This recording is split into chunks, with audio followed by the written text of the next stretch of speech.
L'impossible devient possible. Ensemble. L'impossible devient possible. Ensemble. L'impossible devient possible. L'impossible devient possible. L'impossible devient possible.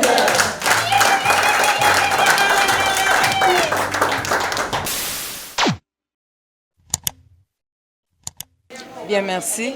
Nous sommes venus d'abord pour commémorer la Journée internationale de la femme et aujourd'hui nous sommes en plaisanterie sur la clôture parce que nous sommes presque à la fin du mois de mars. Qu'est-ce que nous avons eu à faire? Nous avons eu tout simplement à épingler les deux thèmes qu'au niveau international, l'ONU a déclaré, l'égalité pour tous pour un développement durable. Et nous avons trouvé que cette égalité jusqu'à maintenant, en faisant les bilans avec les mamans, nous avons trouvé que l'égalité n'est pas encore accomplie. Alors comment accomplir cette égalité? C'est par rapport aussi, il y a beaucoup de pesanteurs par rapport à cette égalité-là. Les pesanteurs qui sont dus à la femme elle-même et les pesanteurs dus à l'extérieur, tels que le gouvernement, tels que notre société, tels que notre... Sur le plan études, comment est-ce que nous allons accomplir cette égalité au moment où la femme n'étudie pas? Donc nous devons encourager la femme et la fille à étudier. Nous devons encourager des lois qui ne sont pas discriminatoires et que la fille doit aller à l'école au même pied d'égalité que l'homme. Sur le plan de la société, il faudrait que nous puissions mettre de côté. Les femmes ont décidé de lutter contre certaines pratiques, les coutumes qui sont discriminatoires. Par exemple, la femme doit aller au mariage vite. Et les stéréotypes tels que la moitié à Tongakambo Kate, au moins nous pouvons construire la société ensemble par rapport à cette égalité-là. Lorsqu'on cherche à discriminer la femme qui ne peut pas construire, comment voulez-vous qu'on puisse construire? Alors nous avons vu le deuxième thème constitué sur l'autonomisation de la femme dans le contexte de la lutte contre le changement climatique. Mais ça, c'est un thème qui est en vogue actuellement, parce qu'actuellement, nous retrouvons devant un réchauffement climatique et nous devons tous nous mettre ensemble pour lutter contre ce réchauffement-là. Qu'est-ce que c'est l'autonomisation de la femme? C'est-à-dire le fait de rendre la femme capable de se prendre en charge, capable de trouver des solutions durables, à l'instar avec son collègue homme, trouver des solutions devant des problèmes qui se présentent pour elle-même et pour la société, pour que nous puissions arriver à un développement durable pour notre pays. Donc nous avons trouvé que la femme, c'est un agent capital pour cette lutte contre le réchauffement climatique. Reconnaissance de tout ce que vous faites en tant que femme auprès des malades parce qu'elle est dans le domaine de la santé. Et apporter le plus d'amour possible à vos malades, à vos patients. Et la société vous en est très reconnaissante.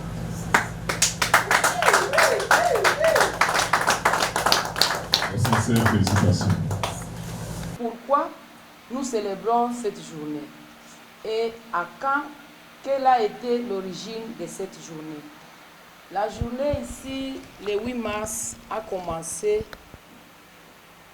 a eu son origine à travers différentes manifestations qui s'est passées à travers le monde depuis le XXe siècle. La Journée internationale de la femme, appelée Journée internationale des droits de la femme, est célébrée à travers le monde le 8 mars. Elle a pour objectif de dénoncer les discriminations, les inégalités et les violences vécues par les femmes. Il s'agit d'un moment propice à la réflexion et à la recherche de solutions visant à améliorer la condition de chacune des femmes, tout en soulignant les chemins parcourus et faire le bilan. Donc ici, nous femmes, c'est à cette occasion de la Journée internationale de la femme que nous avons à faire notre bilan, le bilan de notre vie, le bilan de nos traitements. Comment est-ce que nous sommes traités? Quelles ont été nos actions? Nous devons procéder à un bilan. C'est 8 mars. Cette journée spéciale puise ses racines dans diverses manifestations des femmes, dont les luttes ouvrières pour le suffrage universel féminin, contre la maltraitance dans les industries en Amérique du Nord et en Europe au début du XXe siècle. L'origine du 8 mars est marquée par deux grands faits historiques. D'abord, le Women's Day en Amérique et la Journée des femmes en Europe. Concernant le Women's Day en Amérique, la Journée internationale des droits des femmes tire son origine d'une manifestation pour les droits de vote des femmes organisée par le Comité national de la femme du Parti socialiste américain et qui a eu lieu le dernier dimanche du mois de février en 1909. Il a été célébré annuellement aux États-Unis jusqu'à 1914. La journée internationale, la journée des femmes en Europe, c'était en 1910, à l'occasion de la deuxième conférence internationale des femmes socialistes à Copenhague. L'Allemande Clara Zetkin, c'est une grande battante par rapport à cette journée-là, alors présidente du secrétariat international des femmes socialistes, propose l'instauration d'une journée des femmes qui serait célébrée à chaque année pour servir la propagande en vue d'obtention du droit de vote des femmes. Cette proposition a été approuvée. La suite de la résolution de Copenhague, la Journée internationale des femmes est célébrée pour la première fois le 19 mars 1911 en Allemagne, en Autriche, au Danemark et en Suisse, où plusieurs femmes et hommes participent à des rassemblements. Plusieurs pays à travers le monde ont emboîté des pas par des manifestations et célébrations de la journée des femmes. Au Québec, par exemple, le 8 mars 1971, le Front de libération des femmes lance officiellement une campagne nationale pour l'avortement libre et organise une marche et un colloque à Montréal. Les groupes de femmes des syndicats et les groupes communautaires concourent à faire du 8 mars une manifestation annuelle pour lutter contre la discrimination et mauvaises conditions de travail, faire des revendications sociales et économiques. À New York, il y avait grève des couturières dans un atelier textile contre l'exploitation des femmes. En Russie, grève des ouvriers Petrograd en 1917 et le 23 février, comme calendrier julien, correspond au 8 mars. Et en 1921, en guise de commémoration, le président russe Lénine consacre la date du 8 mars comme journée internationale, comme journée consacrée à la femme. Une première journée des femmes en Europe a été organisée en Belgique le 11 novembre 1972. Nous voyons ici, à travers le monde, il y a eu des manifestations. Ce n'est qu'en 1977 que l'Organisation des Nations Unies, l'ONU, officialise et adopte une résolution invitant chaque pays de la planète à consacrer une journée à la célébration des droits des femmes et de la paix internationale. Le 8 mars est ainsi devenu cette journée de reconnaissance dans les nombreux pays. La Journée internationale des femmes ou Journée internationale des droits des femmes fait ainsi partie des 87 journées internationales reconnues ou introduites par l'ONU.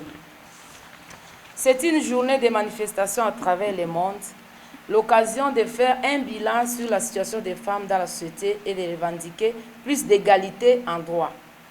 Les groupes et associations de femmes militantes préparent des manifestations telles que nous devons, c'est ce que nous faisons, c'est que nous préparons des manifestations, nous préparons des cadres où nous devons réfléchir sur nos situations.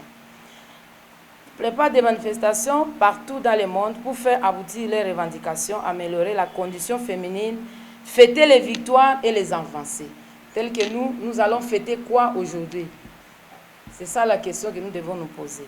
Alors, pour conclure à cette historique, j'aimerais poser une question à laquelle vous allez répondre peut-être. Que célèbre-t-on le 8 mars de chaque année? Les femmes de la RDC, à la société civile, qu'est-ce que nous célébrons? Quand nous allons quitter ici, vous allez partir vers la cité. Vous allez fêter quoi? Tolier, Tomeli, Tobini, mais vous n'avez pas un message. Vous avez fêté quoi? C'est-à-dire, la journée, le 8 mars, c'est une journée où les femmes se rencontrent, les femmes mènent des actions, font des sensibilisations, des mobilisations et trouver les voies et moyens pour lutter pour les droits des femmes et l'égalité ainsi que la justice. Voilà, si on vous demandait, vous sortez d'ici, vous dites non, tout le 8 mars. 8 mars, c'était consacré officiellement en 1977 par l'ONU. et que qu'est-ce qu'on fait? C'est une journée de réflexion, une journée où nous devons faire notre bilan, et quelle est notre situation, quelles sont les avancées, quels sont ceux que nous avons fait, des positifs et des négatifs, quels sont nos droits, et que nous devons faire par tous les moyens conquérir ces droits-là. C'est pourquoi nous nous sommes réunis aujourd'hui. Voici les thèmes qu'on a proposés au niveau des thèmes internationaux. L'égalité aujourd'hui pour un avenir durable. Ça, c'est le premier thème international. Si nous parcourons les différents thèmes proposés par l'ONU depuis 2010, nous remarquons que le terme égalité revient plusieurs fois. L'égalité dans ces différents thèmes depuis 2010. Cela nous pousse à conclure que ce concept ou cette égalité n'est toujours pas accompli. L'égalité, c'est quoi? C'est une notion de genre qui consiste à donner des chances et des opportunités à la femme ou à la jeune fille et à l'homme ou au garçon de participer à leur émancipation et au développement de la société d'une manière ensemble. C'est-à-dire donner plus de chances à tous les sexes, donner plus de chances à la femme et à l'homme pour participer d'une manière ensemble au développement de la société. Alors, est-ce que cette égalité chez nous, cette égalité est accomplie? Nous prenons sur le plan de l'étude. Pour accomplir cette égalité, qu'est-ce que nous devons faire? Sur le plan de l'étude, nous disons, nous devons donner la chance aux filles et aux garçons d'étudier. D'étudier, c'est-à-dire d'étudier dans tous les domaines. Ce n'est pas comme dans notre société, vous avez les enfants, et que si vous n'avez pas assez de moyens, vous dites non, moi, ou alors les sections comme scientifique, maths physique, vous dites non, maths physique, faites comme si, oh, il y a qu'une université pour apprendre à être pilote, vous dites non, pilote, c'est pour les Mibali, oh, il y a des femmes pilotes. Il y a des femmes, donc la capacité, c'est Dieu qui donne, c'est ce que vous êtes né avec, et c'est aux parents, c'est à nous, c'est à la société de renforcer cette capacité dans quelqu'un. Renforcer les capacités des femmes-filles pour leur permettre d'être plus compétitives. Il faut renforcer les capacités à base pour être plus compétitives. Si vous voulez aller au travail, si vous voulez aller, on va faire quelque chose. Là où on met les garçons, là où on met la fille, là on met l'homme, là on met la femme. Mais là, on va tenir compte, il faut être compétitif. On ne va pas te prendre parce que tu es une fille. Non, tu dois être compétitif par rapport à tes études, par rapport à tout ce que tu as comme bagage. Donc c'est pourquoi parfois nous plairons, c'est parce que nous ne faisons pas un effort. Donc, on doit avoir l'accès à l'information. Excellence, Madame la ministre nationale du genre, famille et enfants représentés. Excellence, Madame la ministre provinciale du genre, famille et enfants représentés. Monsieur le responsable de l'ONU Femmes représenté. Madame la bourgmestre de la commune de Kassavou représentée. Aux membres de la coordination générale de la société civile de la RDC. Camarades, femmes et filles de la société civile de la RDC, distingués invités. La société civile de la RDC a le réel plaisir de vous accueillir à son siège en ce mois de la commémoration des droits de la femme. Nous ne pouvons jamais passer sans savoir ce qu'est la société civile. Il y a des femmes qui sont venues ici, mais peut-être qu'ils ne connaissent pas ce que c'est la société civile, mais nous allons passer. Nous disons l'homme qui est l'être humain et le souverain primaire qui provient de la sémence du Père est mis au monde par une mère qui est la première responsable, car c'est elle qui donne la vie. Et cette famille est le premier maillot de la société civile. La société civile, c'est quoi? C'est le peuple dans son état naturel, ou le peuple dans son ensemble, organisé ou non organisé, conscient ou non conscient, engagés ou non engagés. Mais du point de vue fonctionnel, les organisations de la société civile peuvent être complémentaires, concurrentes et voire même antagonistes selon le paradigme dialogique du changement qui implique la participation, le partenariat et la co-responsabilité qui régissent nos valeurs. Parlons un peu de la société civile de la RDC qui vous a reçu aujourd'hui.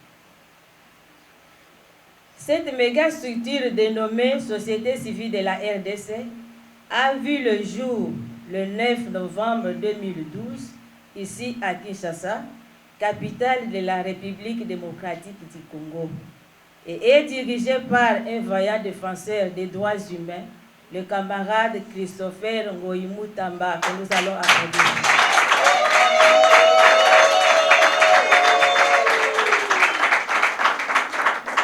Elle comprend des ONG, des confessions religieuses, des mouvements religieux, des mutualités, des organisations syndicales, des mouvements citoyens, des personnalités, et j'en passe.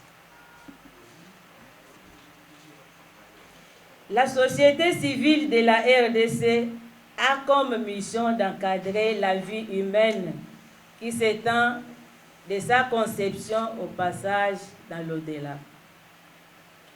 Ces objectifs visent le développement intégral de la nation et l'épanouissement de la population. En tant que femmes, notre rôle est de participer à l'atteinte des objectifs du regroupement. Conformément au thème international défini par l'ONU Femmes, qui est l'égalité aujourd'hui pour un avenir durable, et le thème national, l'autonomisation des femmes et des filles dans le contexte de lutte contre le changement climatique et la réduction des risques de catastrophes. Nous constatons que cela cadre avec les objectifs de la société civile de la RDC. Camarades, femmes et filles congolaises, en cette journée du 26 mars 2022, nous sommes, nous femmes et filles, des diverses structures de la société civile de la RDC, appelées à faire le bilan par rapport au thème défini. Cette évaluation nous permet de reconnaître qu'à ce jour, la femme fait l'objet d'une attention soutenue, tant dans les centres modernes que dans les milieux ruraux. Nous devons pour cela rendre hommage à son Excellence, Monsieur le Président de la République et chef de l'État, pour son implication personnelle dans la masculinité positive, au point d'en être baptisé le champion. Camarades, femmes et filles de la RDC, loin de nous l'idée de toujours critiquer, quoi qu'il reste du chemin à parcourir. Cette journée de clôture doit être pour nous une journée d'interpellation au regard de l'évolution que nous, femmes et filles congolaises, avons connue et du soutien dont nous jouissons à ce jour à travers plusieurs structures, tant politiques qu'associatives, qui veillent à notre totale intégration.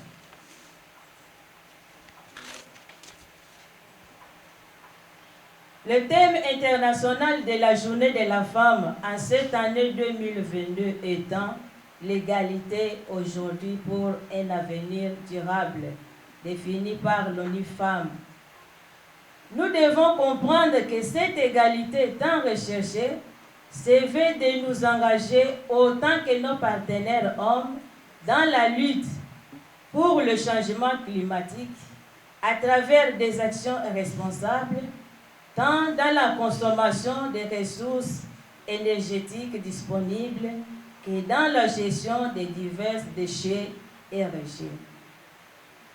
Nous devons mettre au centre de nos préoccupations la recherche permanente des solutions énergétiques, les moins contraignantes pour notre biodiversité, mais aussi apporter une plus grande contribution aux solutions de consommation rationnelle des ressources énergétiques moins polluantes, aux techniques diverses de reboisement, à la création d'un environnement vert et davantage à l'abandon de l'abattage d'arbres pour une consommation de bois de chauffe. Notre engagement est celui de nos filles, que nous souhaitons encore plus grand, doit nous amener à nous investir dans les solutions suivantes pour lutter contre le changement climatique, à savoir 1. Modification de nos habitudes alimentaires. Investir dans la production des fruits et légumes de saison qui génèrent 7 fois moins de gaz à effet de serre que ceux cultivés dans des serres. À l'exemple, nous avons donné l'exemple de Cœur de Baie. 2. Réduction de la consommation de viande. Investir dans la culture des légumes secs, graines ou fruits à coque, qui contiennent autant de protéines que les viandes ou les produits d'origine animale. 3. Lutte contre la déforestation. Investir dans les projets de reboisement et agroforesterie, afin de réduire la coupe des arbres uniquement pour l'obtention du bois de chauffe. 4. Préservation de nos océans. Investir dans les produits ménagers respectueux de l'environnement et éviter de jeter des produits polluants dans nos cours d'eau, lacs, mers et océans.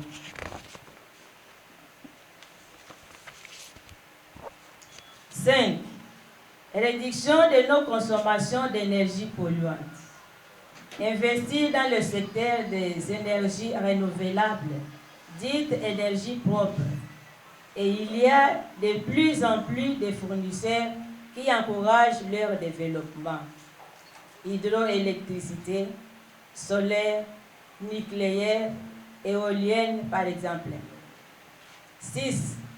Tri des déchets. Organiques, recyclables et non recyclables.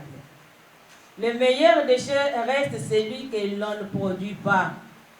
Nous devons privilégier les produits en vrac et renoncer aux emballages plastiques au profit d'emballages biodégradables. 7. Passage à l'économie circulaire. Nous avons 3 R. Réduire, réutiliser et recycler. 8.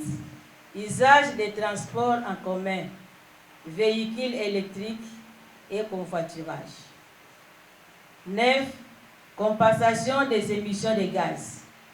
Créons des alternatives durables et économiquement viables aux activités polluantes, au profit des populations les plus défavorisées.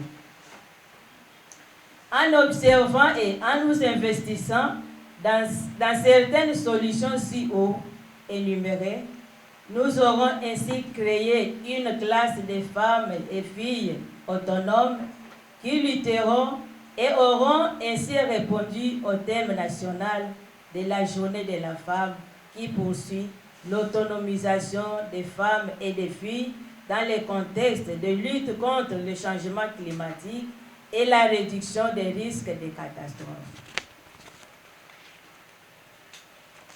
Recommandations.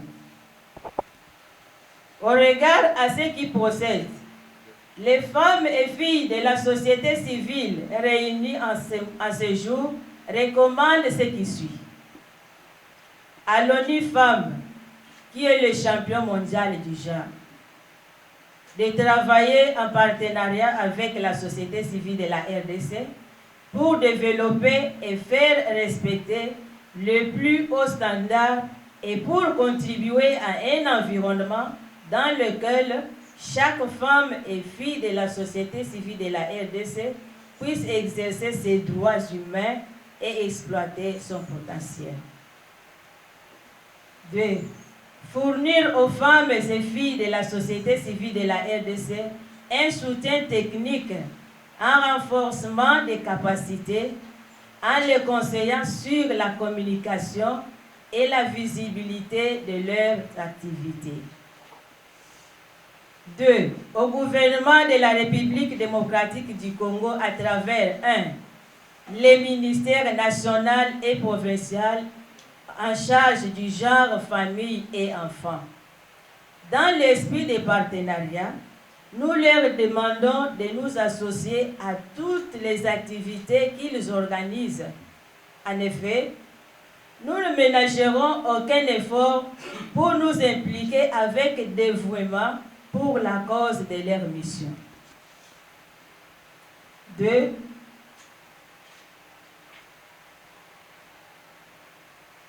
Plutôt, au ministère national et provincial en charge de l'environnement, de s'investir pour lutter contre le déboisement et la pollution en tout genre du sol et du sous-sol, à la coordination de la société civile de la RDC, de compter sur nous et nous accompagner dans tous nos programmes et projets.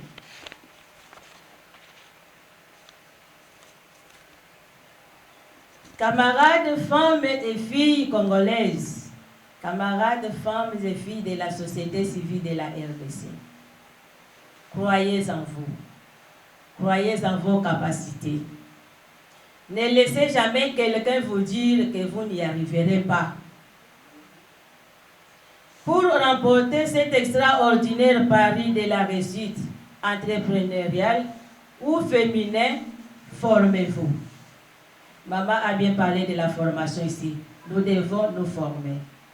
Car la formation ne vous épargnera pas de problèmes, mais vous serez mieux équipés pour y faire face. Soyez plus compétitifs et confiantes afin de faire preuve de compétences pour un avenir radieux. Engageons-nous, femmes et filles congolaises, pour marquer notre participation effective à l'avènement d'un monde égalitaire pour un avenir durable par une vie responsable. Que vive la femme et fille de la société civile, que vivent les femmes et les filles congolaises. Je vous remercie. Femmes, Lèvons-nous! femmes, Lèvons-nous! Lèvons-nous!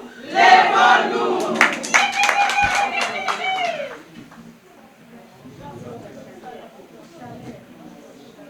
là je me suis adressé aux femmes. Ensemble, Impossible devient possible. mais avec les hommes aussi. C'est-à-dire ensemble avec les hommes. Oui, bien N'est-ce sûr. pas ça? D'accord, chère maman,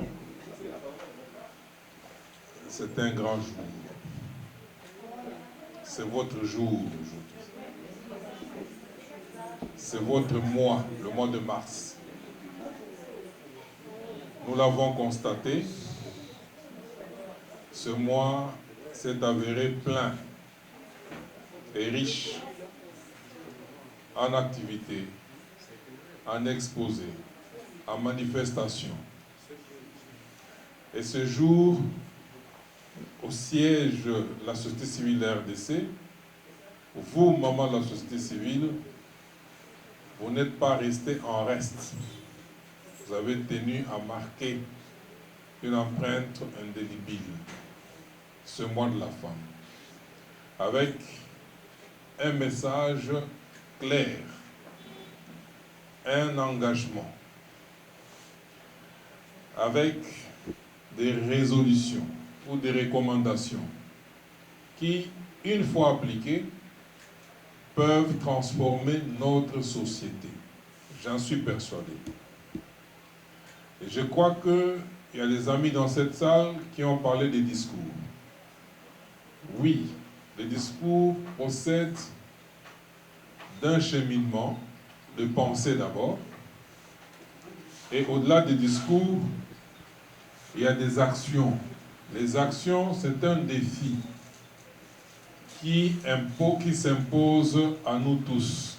Pourquoi? Parce que l'action ou les actions de la femme sont portées à transformer toute notre société dans son ensemble.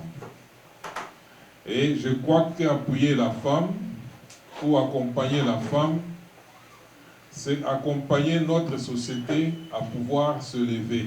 Telle la femme, oui, c'est elle qui nous a appris à marcher. C'est elle qui nous a montré le monde comme il existe. Et je crois qu'en l'accompagnant, elle peut également montrer à la société comment se tenir debout, comment évoluer et comment apporter le bonheur que tout le monde attend. Chère maman, je crois que le plus grand bonheur que nous, êtres humains, nous puissions espérer, c'est d'abord l'amour. L'amour se partage. L'amour est une disposition d'esprit. Et c'est cet amour qui est seul capable et susceptible de transformer en profondeur cette société. Et les premières pourvoyeuses de l'amour, c'est vous les mamans. L'amour dans toutes ses dimensions. Et c'est vous qui êtes en mesure de s'aimer l'amour au sein de la première cellule de notre société qui est la famille. Nous savons, vous êtes confrontés à d'énormes difficultés. Mais au-delà de toutes ces difficultés, nous comptons sur vous pour continuer à rayonner, continuer à s'aimer, à répandre cet amour, quels que soient les temps ni les circonstances. Et la société, nous en sommes vraiment reconnaissants. Pour terminer, à la société civile de la RDC, nous avons une équipe, une dynamique de mamans qui entreprennent, qui assument la responsabilité, la charge d'organiser les mamans ou d'organiser la société. Et je m'en vais vous donner lecture du comité des mamans de la société civile de la RDC. Et par cette même occasion, nous allons les encourager par une décoration. Je pense que la plus grande décoration en tant que Congolais, que nous pouvons gratifier nos mamans, c'est celle de leur confier la responsabilité de notre drapeau. Parce qu'elles sont le fondement de la nation. Et je m'en vais appeler les mamans une à une, et je vais vous remettre, si vous le permettez, l'écharpe qui est le symbole de cette responsabilité en tant que socle de la nation. Je vais appeler la secrétaire nationale en charge du genre, famille et enfants, Madame Alphonsine Misenga. Bien, merci. Nous sommes venus d'abord pour commémorer la Journée internationale de la femme et aujourd'hui nous sommes en plaisanterie sur la clôture parce que nous sommes presque à la fin du mois de mars. Qu'est-ce que nous avons eu à faire? Nous avons eu tout simplement à épingler les deux thèmes qu'au niveau international, l'ONU a déclaré, l'égalité pour tous pour un développement durable. Et nous avons trouvé que cette égalité jusqu'à maintenant, en faisant les bilans avec les mamans, nous avons trouvé que l'égalité n'est pas encore accomplie. Alors comment accomplir cette égalité? C'est par rapport aussi, il y a beaucoup de pesanteurs par rapport à cette égalité-là. Les pesanteurs qui sont dus à la femme elle-même et les pesanteurs dus à l'extérieur, tels que le gouvernement, tels que notre société, tels que notre... Sur le plan études, comment est-ce que nous allons accomplir cette égalité au moment où la femme n'étudie pas? Donc nous devons encourager la femme et la fille à étudier. Nous devons encourager des lois qui ne sont pas discriminatoires et que la fille doit aller à l'école au même pied d'égalité que l'homme. Sur le plan de la société, il faudrait que nous puissions mettre de côté. Les femmes ont décidé de lutter contre certaines pratiques, les coutumes qui sont discriminatoires. Par exemple, la femme doit aller au mariage vite. Et les stéréotypes tels que la moitié à Tongakambo Kate, au moins nous pouvons construire la société ensemble par rapport à cette égalité-là. Lorsqu'on cherche à discriminer la femme qui ne peut pas construire, comment voulez-vous qu'on puisse construire? Alors nous avons vu le deuxième thème constitué sur l'autonomisation de la femme dans le contexte de la lutte contre le changement climatique. Mais ça, c'est un thème qui est en vogue actuellement, parce qu'actuellement, nous retrouvons devant un réchauffement climatique et nous devons tous nous mettre ensemble pour lutter contre ce réchauffement-là. Qu'est-ce que c'est l'autonomisation de la femme? C'est-à-dire le fait de rendre la femme capable de se prendre en charge, capable de trouver des solutions durables, à l'instar avec son collègue homme, trouver des solutions devant des problèmes qui se présentent pour elle-même et pour la société, pour que nous puissions arriver à un développement durable pour notre pays. Donc nous avons trouvé que la femme, c'est un agent capital pour cette lutte contre le réchauffement climatique. Or, elle ne se connaît pas elle-même, donc nous devons chercher à renforcer sa capacité pour connaître qu'est-ce que c'est le réchauffement climatique, quels sont les facteurs qui contribuent à ce réchauffement climatique, à savoir le déboisement, c'est-à-dire la pollution, le déboisement, on ne fait que couper les arbres et pourtant ces arbres, lorsqu'on les coupe, ça fait à ce qu'il n'y a pas d'oxygène. S'il n'y a pas d'oxygène, c'est pourquoi nous assistons au réchauffement climatique. La pollution, cette femme-là, nous constatons que les mamans, ce sont les premières personnes à jeter des sachets, à jeter des immondices dans l'eau. Donc comment voulez-vous que nous puissions participer à cette égalité? C'est pourquoi nous nous sommes mis ensemble aujourd'hui pour faire le bilan, pour donner quels sont les comportements des femmes, quels sont les pesanteurs, quelles sont les actions que nous avons à mener pour aider le monde, aider notre pays à aller de l'avant. D'abord, nous rendons hommage à la maman. Chaque être humain, vivant ou déjà décédé, est passé par une femme pour voir ce monde. Et sans la femme, il n'y aurait pas d'être humain sur Terre. Quand je dis être humain, c'est-à-dire être équilibré, avec toutes les facultés possibles. Et elle est la mère de l'humanité. Notre pays connaît des difficultés parce que la valeur de la famille s'est érodée. Alors que la gardienne de la famille, c'est cette maman qui subit toutes sortes de pressions et sur laquelle repose toute la charge de la République. C'est elle qui nous met au monde, bien sûr, disais-je. C'est elle qui nous éduque, qui nous élève, qui nous montre, qui nous présente le monde. C'est elle qui nous accompagne en tant que compagne, en tant que compagne de vie. C'est elle également, même au crépuscule de notre existence, qui est toujours là, qui nous apporte tous les soins possibles. C'est elle qui donne le sens à l'amour du prochain. Si les êtres humains peuvent avoir l'amour, se supporter les uns les autres, tout procède d'abord de la femme. Et ce mois de mars, il est dédié à cette femme. Il est tout à fait normal que nous, hommes, que nous, société civile de la RDC, nous puissions réserver une place de choix à celle qui constitue le socle de la société. C'est ce qui justifie ma présence en ces lieux, en ce jour. Et nous ne pensons pas nous arrêter à ce niveau. Nous accompagnons également la maman, la société civile de la RDC, la maman ou toutes les mamans de la nation, dans l'exposition qui est organisée sur l'enceinte de la RTNC. Pendant 3 jours, nous allons également les accompagner. Nous avons beaucoup à apprendre parce que de la femme, on a toujours appris. Depuis notre naissance, je crois jusqu'à notre mort, nous allons beaucoup apprendre.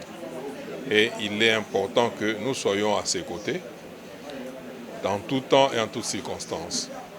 Et ici, nous venons de terminer, nous avons écouté, il y a eu des exposés, des très hautes factures, nous avons appris, il y a eu des résolutions et des engagements qui ont été pris ici.